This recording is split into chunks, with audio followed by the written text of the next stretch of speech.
Hey, this is my Pessach speech. I don't have much time. But a lot of things happened, of course. Also, the blood libels put out, typical Christian tradition of blood libels, put out by the Cardinal Pizzaballa. He did it on purpose, of course. I have a photo here on my Twitter account with a terror symbol. He's a terror supporter. And that's why I put out this nonsense that the Israeli police and the army is so bad because they are not allowed to gather in the church of the holy subculture or whatever. So it's a subculture. And these are security measures for all religions in Israel. And he knew that. Yeah. So it has nothing to do with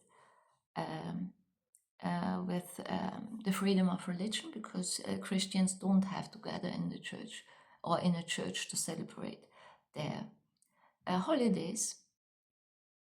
But that Christians are not killed in Syria, in Congo, in Nigeria, in Sudan, that's fine, because they're killed by Muslims, and this is okay. But when Jews protect Christians, this is not okay.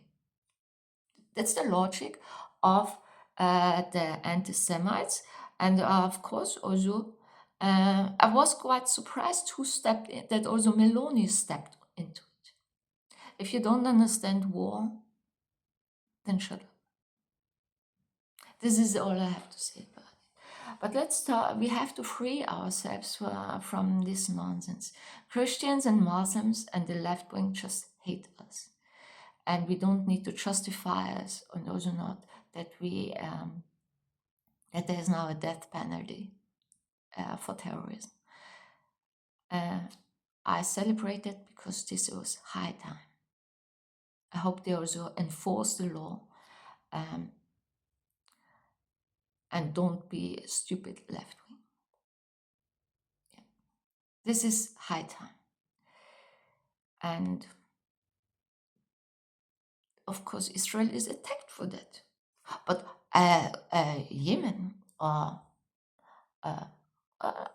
don't care what kind of Islamic country is. They are not attacked for executing homosexuals. Just allowed, just fine. But executing terrorists, no, for a crime, no, that's impossible.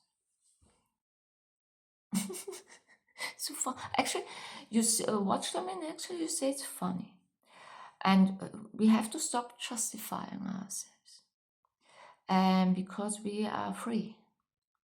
And if you start to justify, then you are not free. And now I want to talk about freedom, because Pessach is the festival of freedom. And when we lived, I also still do, in a Christian country, or others maybe in Islamic countries, then you were not so free, right?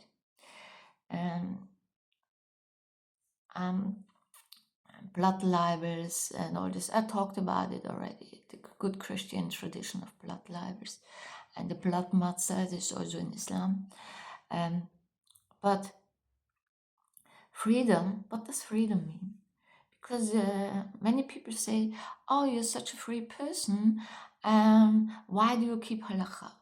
First of all, nobody keeps all the halakha. Everyone keeps, every Jew keeps some halakha, and every Jew doesn't keep all the halakha.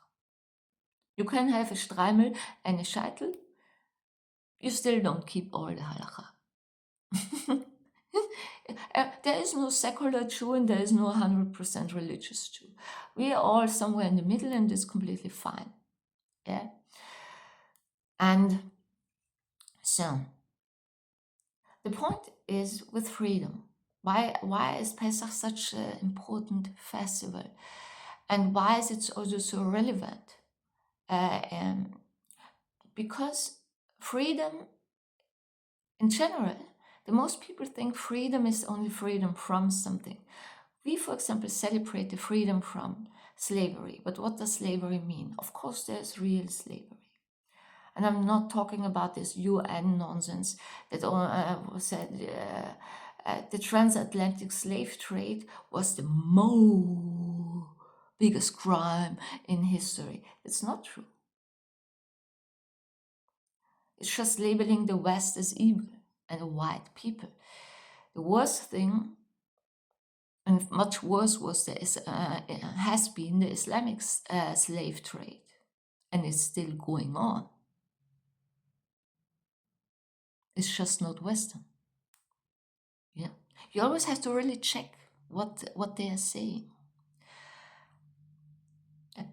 And the countries who voted against it was U.S., Israel, and Argentina, because they understood what the UN tries to do.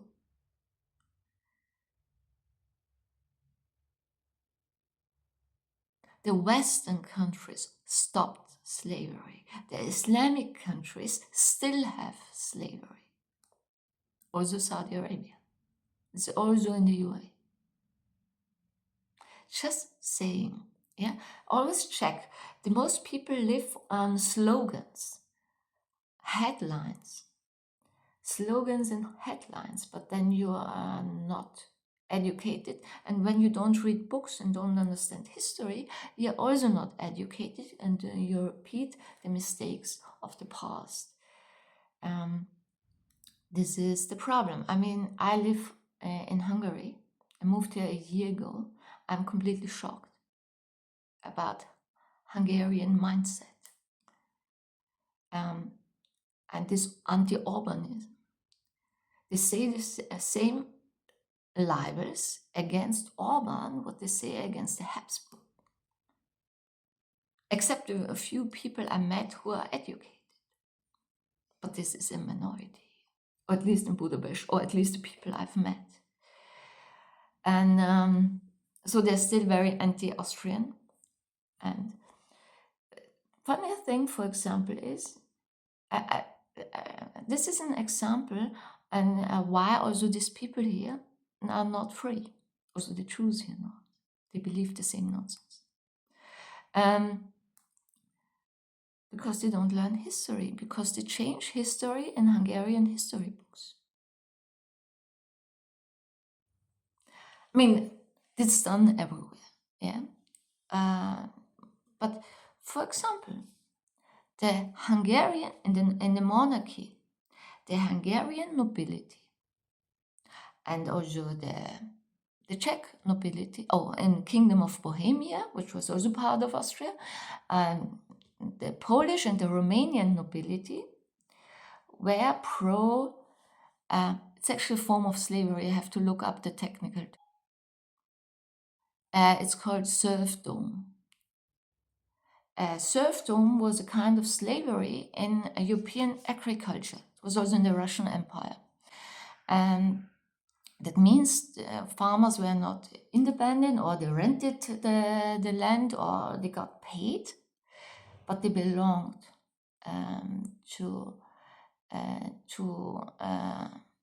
the noble family who owned the land. This is a form of European slavery in agriculture.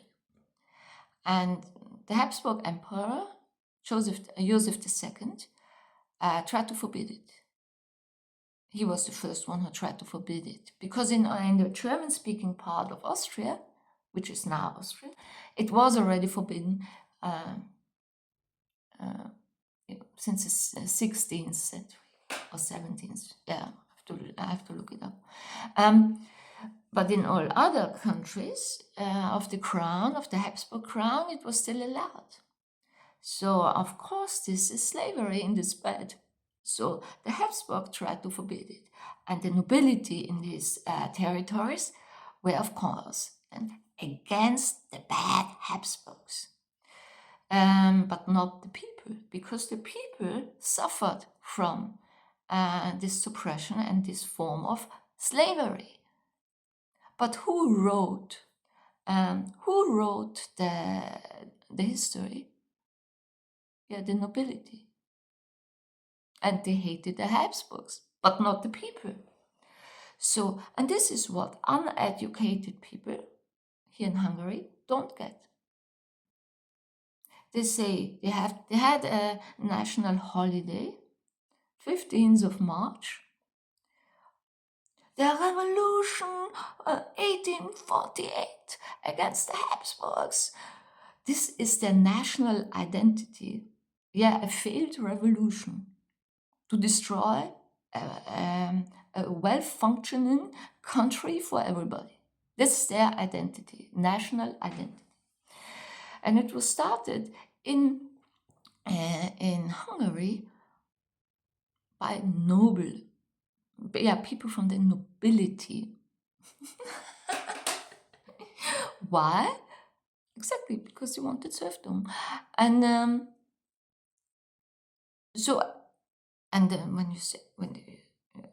you say to the Hungarians, of course your revolution was put down by military force because you tried to destroy the country. Why did you do a revolution? We were oppressed. What? This is not true. We're the only ones with privileges. So, and the farmers in Hungary, but also in the Kingdom of Bohemia and in Romania and whatever, were not oppressed by the Habsburgs. They were oppressed by their own noble families.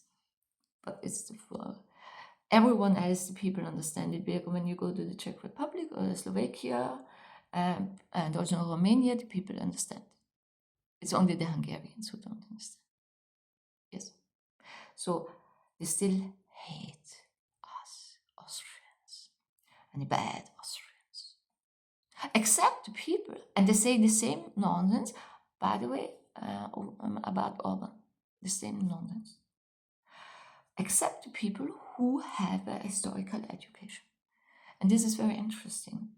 So history, knowing history, how it indeed happened, makes you understand what is happening now and prevents you to make the same mistakes for the future. And this is exactly what is not done all over the world. And of course, ideologies. We choose the order to be free. We celebrate freedom. This is what's starting tomorrow. We have to be free to serve God.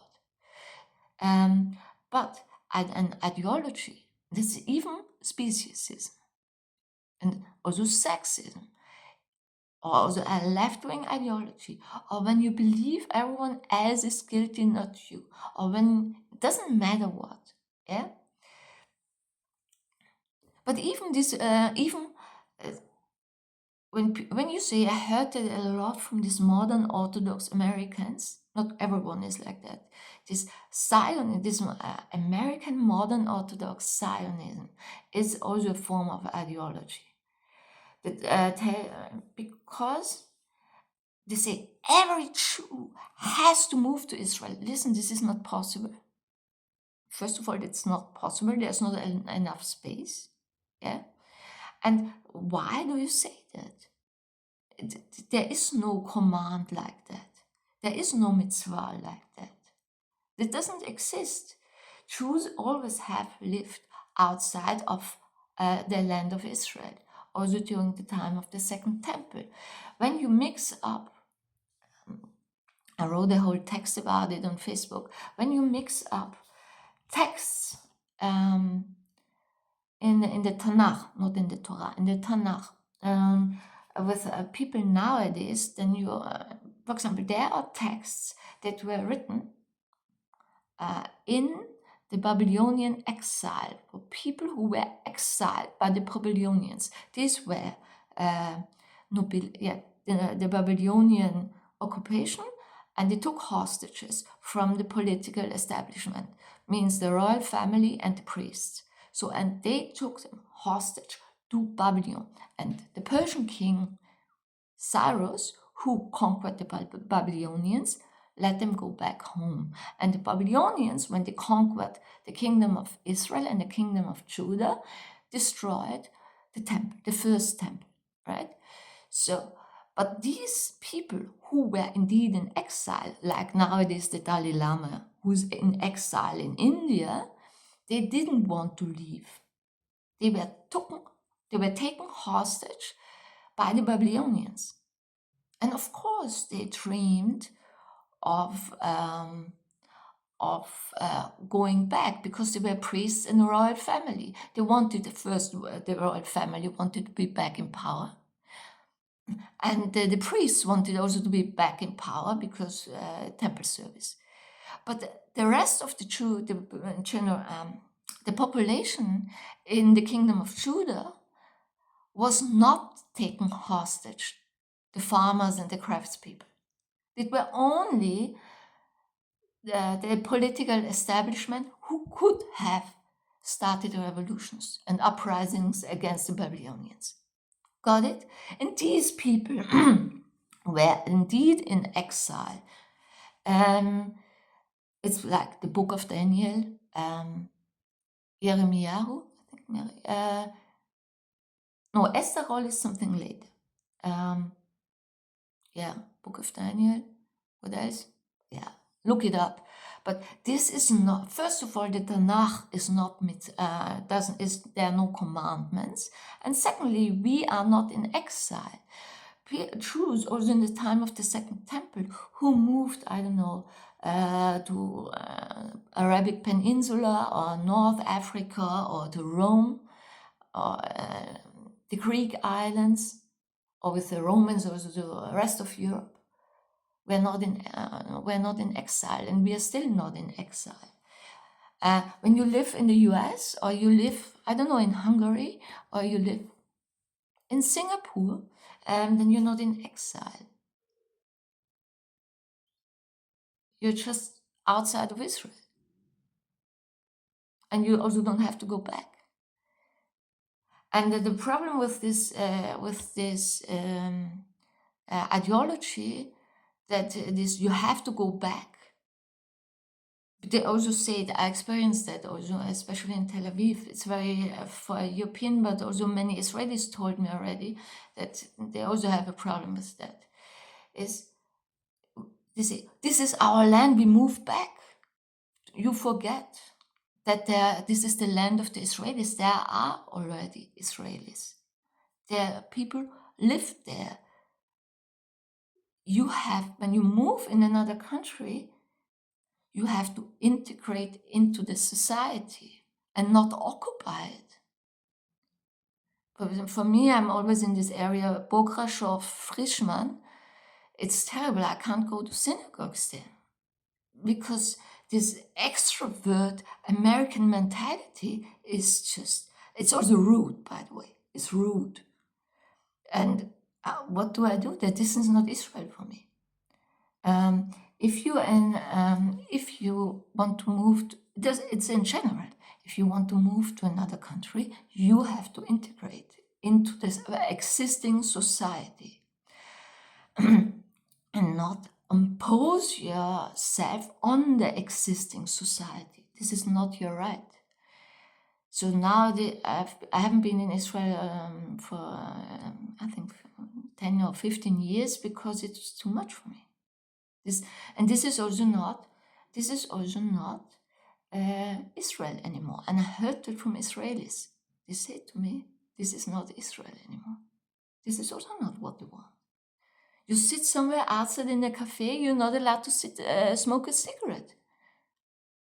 Because Americans sit next to you. If you want the American way of life, go back to America. This is Israel. And the Israelis also, you smoke?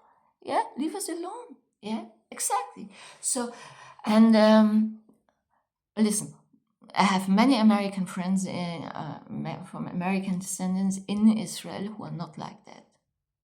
But they didn't move to Israel with a Zionist ideology. There's a big difference. They integrated into Israeli society, and this is the difference. Breakfast. So ideology, having an ideology is forbidden in Judaism. And it also goes to radical ideas like, um, I heard that from Hasidic people. Women are not allowed to study Talmud. Where do you read it? Women are not allowed to do this. Women are not allowed to touch the Torah. Blah, blah, blah. Where do you get it from? This is just your chauvinism, which comes from Christianity. So it's absolutely Christian. Or many also say, "Oh, I don't like animals." This is not Judaism. This is not Judaism. This is an ideology. Not to hate animals, to torture animals is forbidden in Judaism.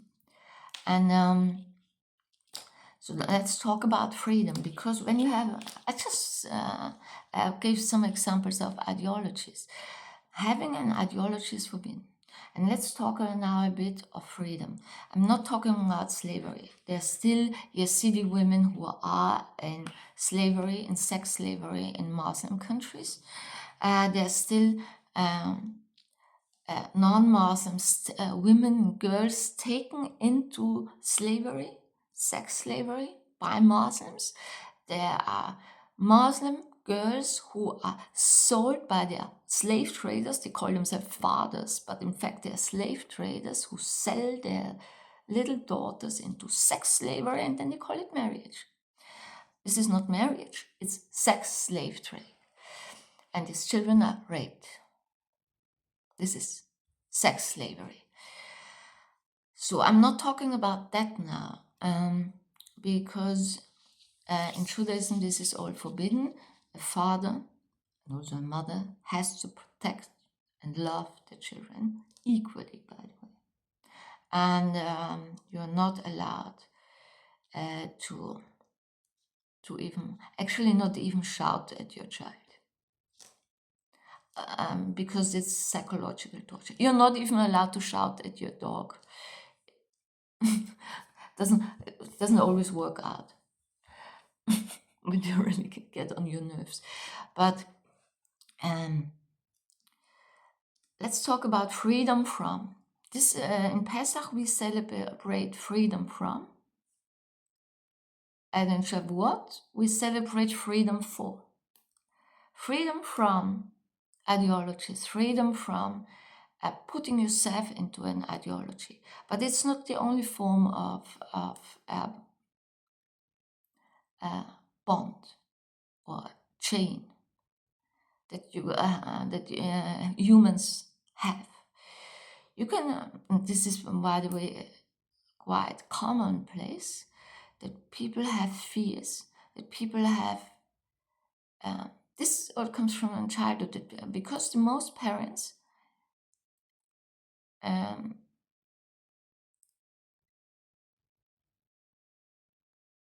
have to think about it a bit. Yeah, I try to explain it now, because this is an obstacle in the life of many people. There are inner bonds or chains many people have. It's actually quite normal. And this usually comes from childhood and your education or your experience as a child. For example, the feeling that you have to earn love. This can be quite, then you turn into a people pleaser. It's quite often, women also have that. But there are also men who have that. Or that you have to be successful. Or that you're not allowed to be successful. That you're not allowed to be yourself. That you have to fulfill a role. That all comes from childhood, but it makes you unfree. It makes you a slave. And that can also lead to a religious extremism. Yeah.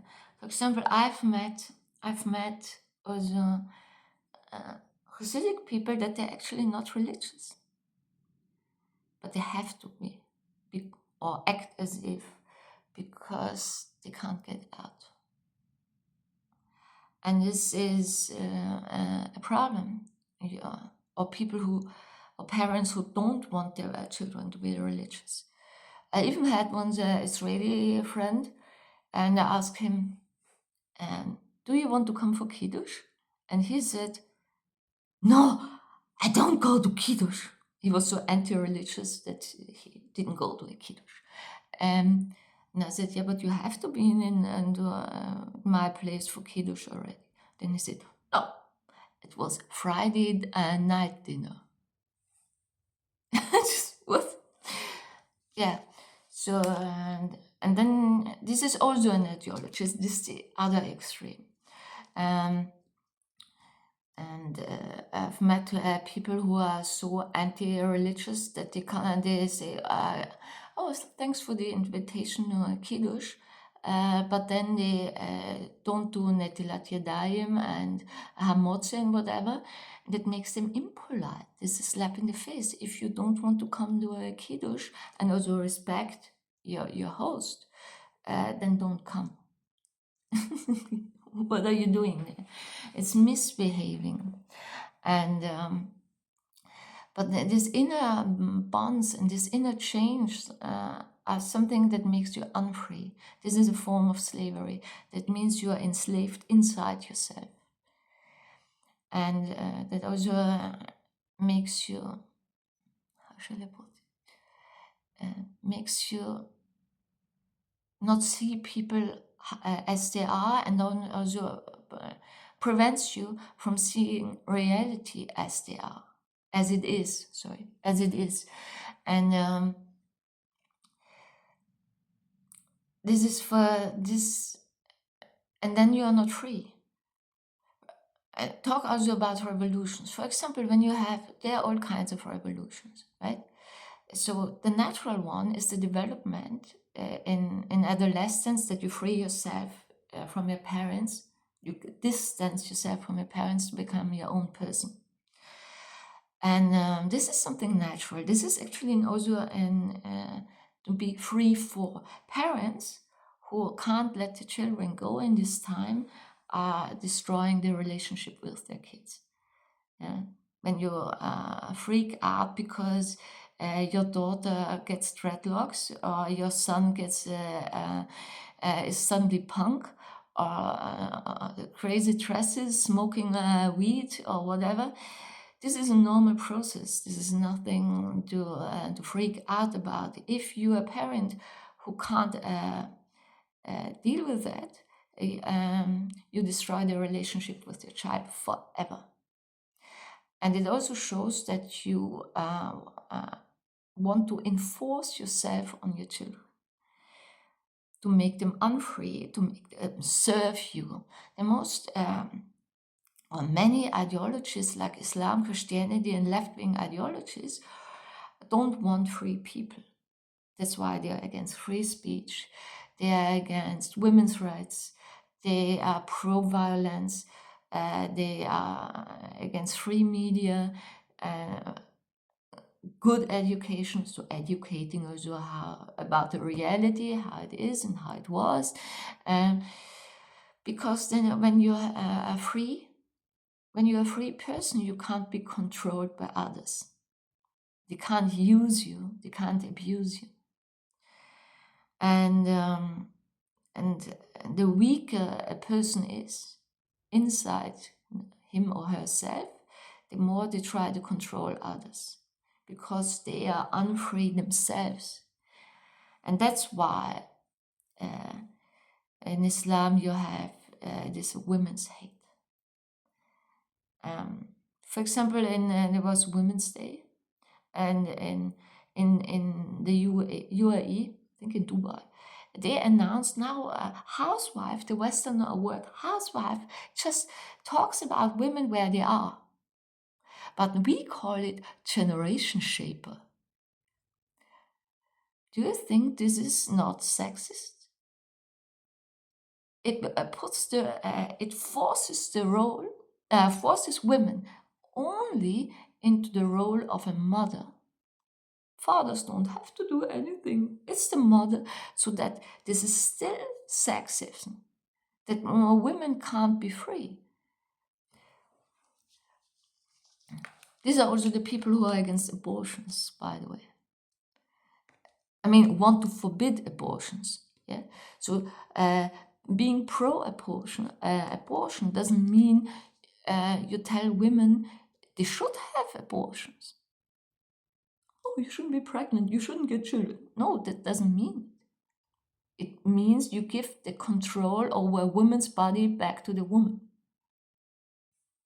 That's all. And it's a woman's decision if she wants to be pregnant or not. And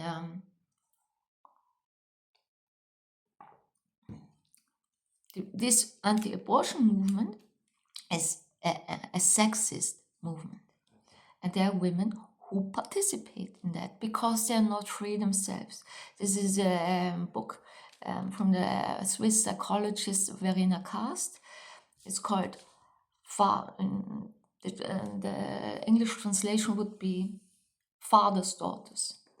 It's completely dependent on the approval by the father, that the father approves of his daughter. This is the problem of absent fathers. So it's a problem for sons and men and later. Absent fathers also means emotionally absent.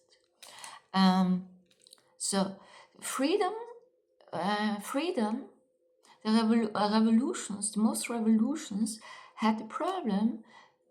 That's, for example, in the 20th century, had the problem that the people wanted only to be free from something and not free for something. They didn't have a plan. Like, for example, the sexual revolution. The sexual revolution was quite necessary and also an important movement, but the way they did it was wrong. Why was it important?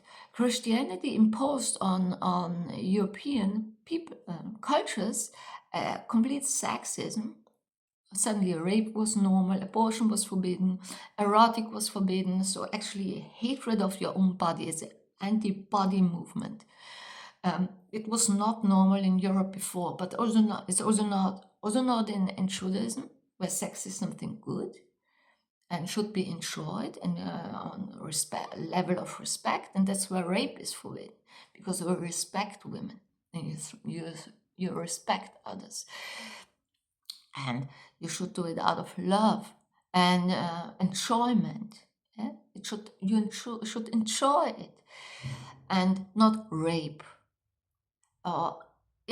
Suddenly Christianity brought this anti-body movement where everything was from the devil. Sexual desires were bad, and women should also just be raped. Only the sexual desires of men were okay.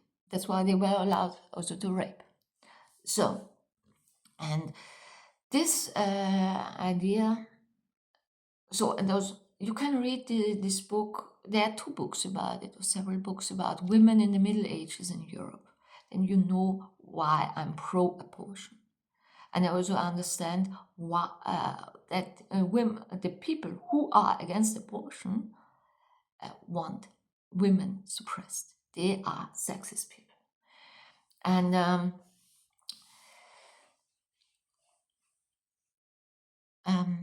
so the sexual revolution tried to free Europeans, or not only Europeans, also in Israel or in the US and whatever, people from this Christian suppressive idea of your own body. Okay? But these people had no ethic where to go. This free love movement was actually a suppression, also is also a form of exploitation of women.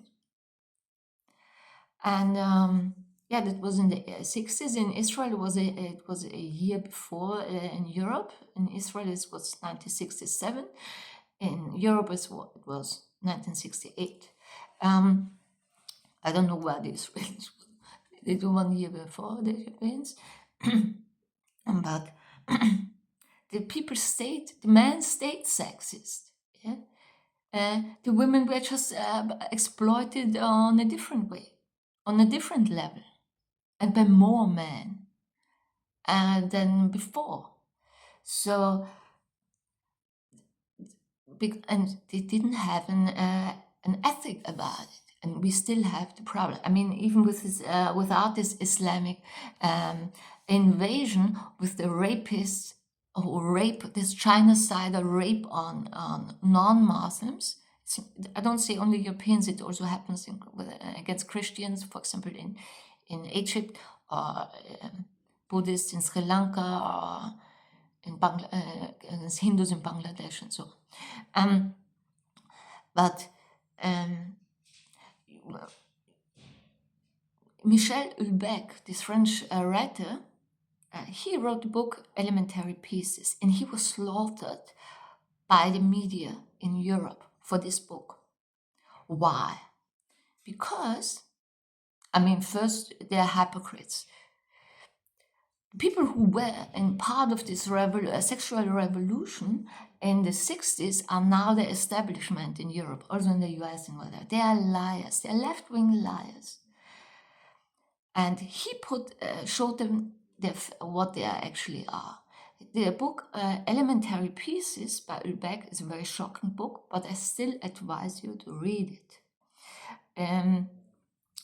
Because he showed in this book what the results of the sexual revolution was.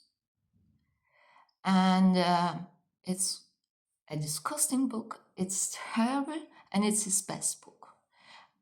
But the reaction of the establishment, the cultural establishment, political establishment, was typical, because he showed them the mirror.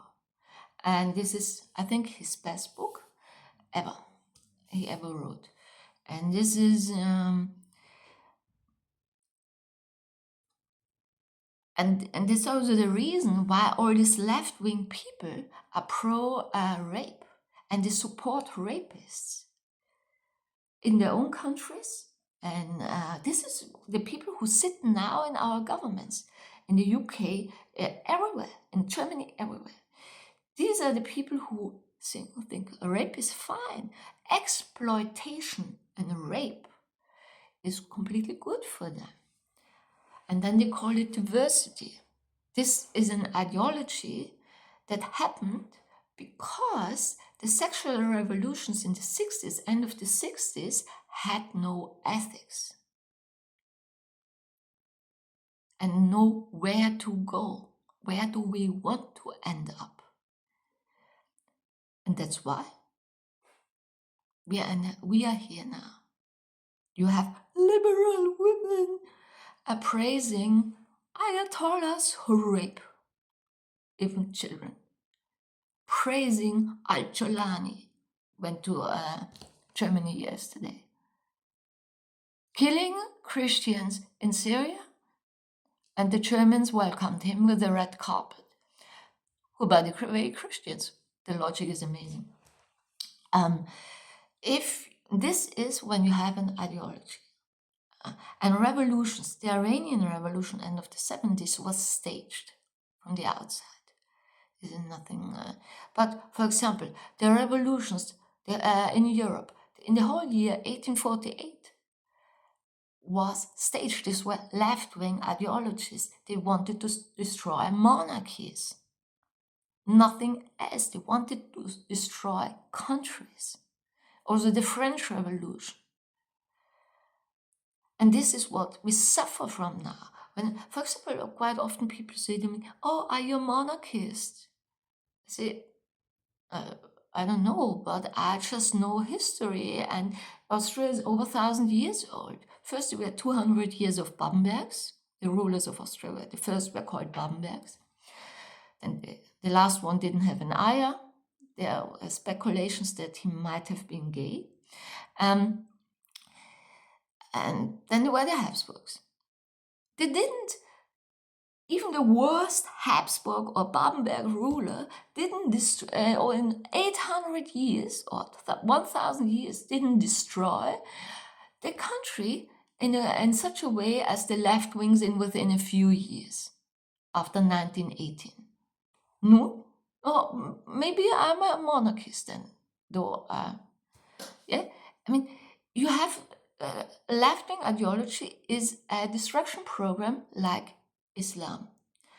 And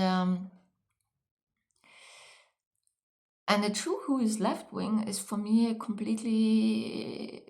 I don't understand it. This is ideology. You are not a free person. You can sit at the Seder table and say, I'm free from Egypt.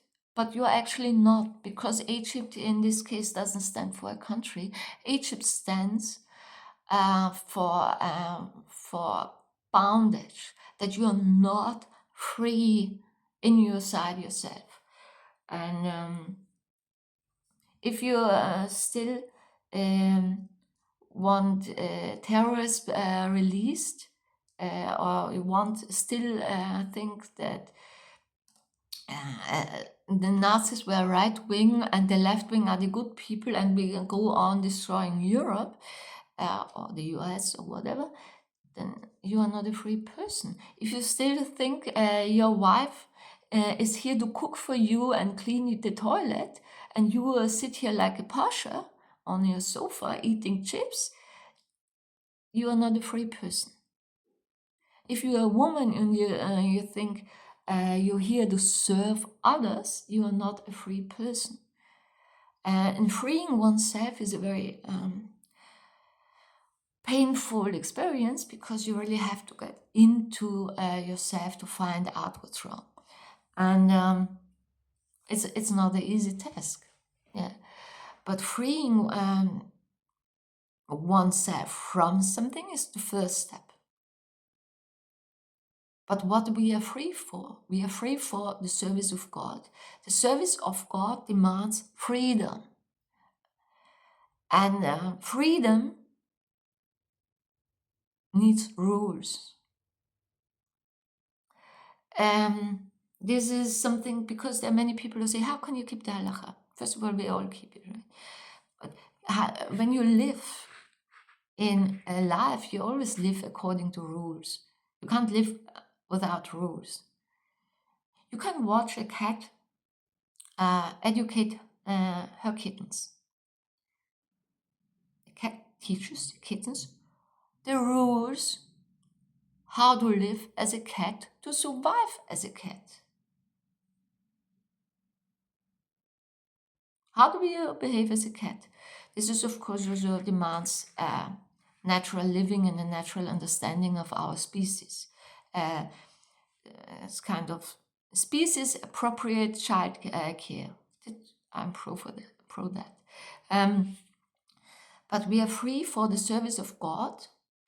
That means the Torah is a freedom plan. The plan, so we Jews are not just free from something, we are free, we have a plan to be free. And this is the halakha. But the halakha should not be abused for an ideology. I mean, I know people who really have, Pessach is absolutely not hard to keep. Pesach is super easy if you know the halacha. First of all, chametz is not dirt. Dirt is not chametz, the other way around. You don't have to clean your bathroom. You don't have to clean your windows. If there's dirt, something, oh, what fuck, clean your fridge. Clean your kitchen surfaces, all this stuff. Koshering your kitchen surface is super easy. Chametz is also, I know that from a fellow student who wrote his PhD in Talmud, in the Talmud department, about Jewish traditions, and he found it in the Talmud. So there is a Talmudic definition, I mean, besides this 5 sorts of grains, blah, blah, blah, is what a dog would eat. It's not your beer shampoo or your wheat cream. You don't need that. It's nutrition only, yeah, and it's super easy. Pesach is easy. And by the way, for the pet owners, there is a halacha. You sell your chametz, because I always say that every year, because so many people do it wrong. is also easy. First of all, you sell in the chametz sell contract. You put in the cat. For example, you have a cat. You put in the cat food, but you also have to put in the cat. The pet and the food has to be owned by the same person. If you just sell, for example, the cat food, but keep the cat, yeah, you're a member of your family, and you take the food that you don't own, you steal. This is a avara. And so you have the litter box and the litter cent doesn't matter. If you use, there is, by the way, cat food without grain, which is also much healthier for cats. Then you don't have to do anything. You don't have to sell something. There is cat food without grain, which you actually should feed to cats. And the same comes true also for dogs and rodents, whatever you have. Yeah? The food and the animal has to belong to the same person. Anything else? We free ourselves. By the way, next Monday on the 6th, I will go to Israel. I fly via Taba. I need people who share a taxi with me because, of course, I have to go into Israel for the bomb shelter experience. No, maybe I will move because Europe is doomed. They are waking up now, but slowly. But still, for the next years, over years, it will be still a disaster. So if you know somebody who drives, because Egypt is unfortunately a Muslim country. It was not a Muslim country because before it was occupied by Muslims. They also didn't speak Arabic, but it's especially for women, it might not be so safe alone. And of course, it's also much cheaper to share. So see you soon in Israel, and Chag Sameach.